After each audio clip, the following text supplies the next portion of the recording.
Hey everyone, I'm Brian Altano. I'm here with Adam Volker, and we are playing Creature in the Well, a brand new secret game I didn't know about until just this moment in time. Oh, so, how exciting. Adam, tell me about this game. So, Creature in the Well is a hack and slash pinball game set in the desert where you play a robot who is tasked with turning on this ancient weather machine that is supposed to dispel the sandstorm that the town is stuck in the middle of. Right. So that's just like your standard issue video game elevator pitch right there, Yeah. right? You said a hack and slash pinball game. Yeah. Starring a robot. Yeah. You have my interest right now. Great. I'm definitely focused on this. This art is really cool. I really dig the art direction in this game. Thank you. Yeah, I mean, it's a team of two in this, and I did all the texturing, set layout, like modeling and stuff like that.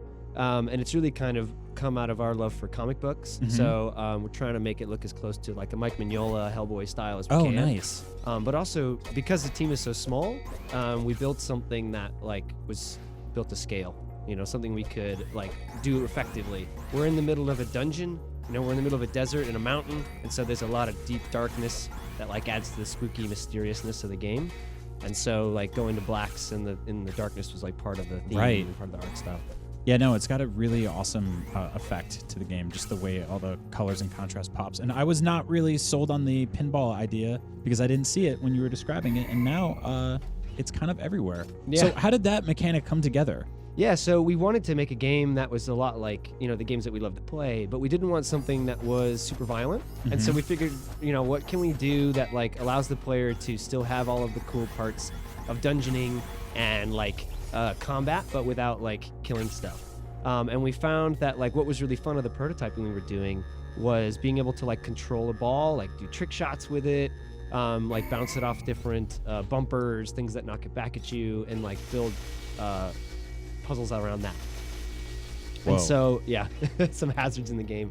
And so, yeah, the pinball mechanic kind of came out of a bunch of prototyping and playtesting. Yeah, this looks awesome, dude. Thanks.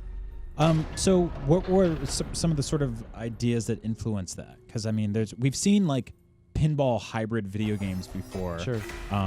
And then, obviously, you know, decades of actual real pinball. Were you, like, a big pinball guy growing up? Yeah, I mean, I loved to go to the arcade when I was a kid, and I did play a lot of pinball games, but I feel like it was more just hiding in the back of my brain when we set out to make this, and more like, because I don't own a pinball machine at home or play a lot of it anymore, but I feel like it's always been something I really enjoyed doing. Yep. Yeah, it's kind of just like we built a bunch of rooms, and we put these rooms together to make dungeons out of them. Right. And so it's like, what sort of things are fun to interact with? There's these things that shoot the ball at you that you have to like knock it back at. There are these puzzles, like in the next room here, where you have to volley the ball back and forth. And we just sort of built, you know, like it's just trial and error. Like what's fun to do, what's challenging to do. And then thematically, we built the rooms around like this electrical theme. So like the player's trying to turn on this ancient weather machine, and so like we try to treat every room kind of like a circuit board of different sort of mechanical puzzles and stuff like that. Yeah, they all have sort of different goals and layouts, and sort of inspire you to play them differently. And am I crazy, or do the doors feel kind of Metroid inspired? Oh yeah, definitely. That rules. Yeah. Yeah, I totally picked up on that. Cool. Every puzzle that you interact with in the game, you earn this currency, which is like electricity. So that's like in the top left there, and the player spends that to like advance through the dungeon. So you know, there's eight dungeons we built, and each one sort of has these paths where it's like, okay, you've got to decide as a player, like, do I spend money going to the left or, you know, to the right, like hidden objects and all that sort of stuff. That's so cool. And so right now you have a pipe and a sword? Yeah, so there's like 15 items throughout the game, and each one is sort of based on like a mechanical difference, more like sort of a Zelda item than it is sort of like a stat item. So we did things like, again, like with prototyping, like what's fun to do with the ball. So we have an axe that cuts the ball in half. We have an item that slows time to allow you to do like more specific shots. We have like a reticle, or an item that like gives you like a really laser sight, so you know where you're hitting the ball and stuff like that. I like the sort of dynamic camera adjustments that you had going on back there to give you sort of a peek of stuff outside of where the player can run. Yeah, so that creature down there, like that's the antagonist of the game. This is kind of like our Belrog of the mountain. Oh, wow. And as you try to turn the facility back on, the creature does everything it can to try to stop you. because it likes hanging out in the dark and the quiet. Yeah. And you're there disturbing Yes, it. a little bit. How dare you? How dare you? Are you the villain? No, actually, so you're like originally when the machine was built, the scientist who created it built a bunch of robots to help him complete the machine on time as the storm was coming towards the city.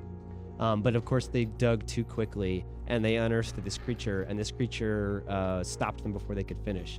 So you are the last of probably like hundreds of robots that have come back to the mountain, and you're just picking up where they left off. So this, like, every room in here is like a part of the machine that's been dormant for centuries, and the creature's kind of like, I thought I got rid of all of you engineers, and you're trying to like finish the work you started hundreds of years ago. And so now, like, the way you just triggered all those sequences right there, those were all timing based, right? Yeah. And you had to sort of angle the stick in the proper direction to nail them perfectly while bouncing the ball back and forth. Yeah. I just did it automatically. Actually, I've played this puzzle so many times. Yeah, I was gonna say, like, wow, you're really good at this game you're making.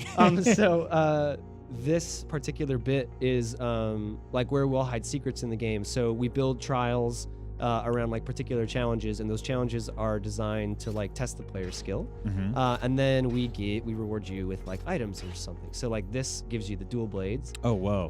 And which are super cool. And what they do actually is when you're charging the ball, they allow you to have that laser sight. So now I would know like exactly where this is going. That's super cool. Which would have made this puzzle way easier. But that's why we reward you with the item that does that. Because you're like, wow, that was hard. And you're like, well, we're going to make it easier next time. Yeah. And like I was saying before, you know, there's an axe that separates the ball. There are, you know, the hammer that slows time. There's a magnet that attracts the ball from super far away. And, you know, 15 different items that do all that sort of stuff. So like here's another like sort of meta part of the game where I ran out of juice, so like I couldn't open that door because I didn't have enough power. And so what players will have to do is like go back into the dungeon and like find other areas they haven't been to collect more power to be able to like spend on that door later. And that's where the branching comes in. So you might like go down one branch and it might yield you like a lot of currency. Or you might like find a dead end and like find a door that's really expensive and not be able to progress through until you've explored more parts of the dungeon. So how long have you guys been developing this game? So we started in February of last year, so it's been just over a year. Wow. This came together quick. Yeah. Yeah, we work super efficiently. This art style, like I was talking about before, is also sort of built out of that economy. So like we've textured everything in a way where like I can decide multiple colors for different objects, and each of the dungeons is sort of built around a color palette and a mechanical theme, but I'm able to like reuse the pipes and reuse the walls and the textures and stuff like that. Now, are the dungeons sort of interconnected? Is there like an overworld linking them, or is it sort actually like... So there, that lobby we were in before, where that giant pillar came out of the darkness. That's where like all of the different parts of the dungeon, or that's where the dungeons are accessible to the player, and those are unlocked as you progress through the game. Whoa! So what's going on now? So this is the boss fight. So the creatures like trapped us in this pit. We've walked into sort of a bigger trap that he has, and he's like messed with all these machines to make them sort of attack us. And so the player has like a series of like really energetic, like hyped up challenges here that sort of represent like, you know, the weirdness that the creature can mess with the machine. Wow, this just got incredibly frantic. Yeah, it got a lot more intense. I was like, this is a pretty chill game, and then it's like these skeleton hands started shooting lasers everywhere. Yeah. I'm like, okay, you have me paying attention now. Yeah, we wanted to make sure that we like gave the player something really dramatic at the end of each of the dungeons. Wow. That's a lot going on here. Yeah. And so what is causing all this? Is this all from the creature? Is this the level turning on you? Like, yeah, so the machine that you had built originally hundreds of years ago was just about like routing power and like building up arrays to stop the storm, and the creature's been sort of messing with it for 100 years while you've been gone. And so now it's like antagonizing against, or it attacks you, and wow. Yeah. So at the end of every dungeon, the player will fight the creature. They'll be rewarded with like a bunch of power. And then what they'll do is enter sort of like the control room for that facility. Oh, damn. And this is where like the lore of the game can come in. Like these are notes from the scientist who originally built the machine. And then what the player does is like, activate this particular part of the machine, turn it back on, and then is able to return to the lobby to like continue and find other things.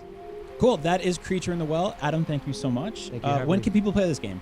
We're targeting release this summer 2019. Awesome. So look out for Creature in the Well soon, and for all things indies and nindies and Nintendo stuff, including a Let's Play of Katana Zero, another cool Nindy. Keep it locked right here to IGN.